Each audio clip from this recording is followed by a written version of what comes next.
Guys, dapat pa bang maihalal yung may mga sabit na sa corruption, yung mga nakaraan? Although it's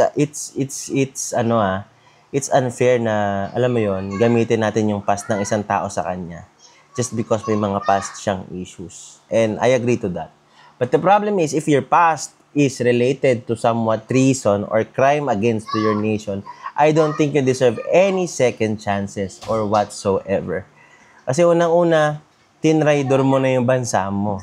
Hindi lang yung bansa mo, tinraidor mo na yung taong bayan, ninakaw mo na yung pera nila.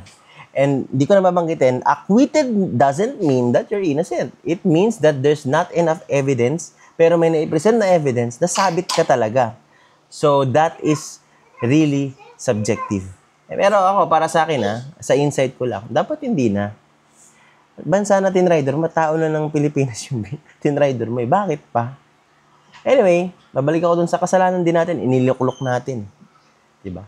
Hindi natin alam kung may dayaan or what. Pero, anyway, sana naman magkaroon ng pag-asa yung Pilipinas na maayos.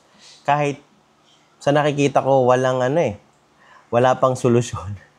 Kasi nga, alam mo yon, pinipihit nila lahat ng kaya nilang pihitin eh. So, kayo, anong insight nyo? Dapat pa ba silang maisali? Dapat di na nga kasali eh. Maisali pa ba yun sa mga eleksyon? Dapat wala na. Dapat against na ang nation sa kanya kasi tinrider niya na ang bansa eh. Di ba? Kung sino man yung politikong corrupt.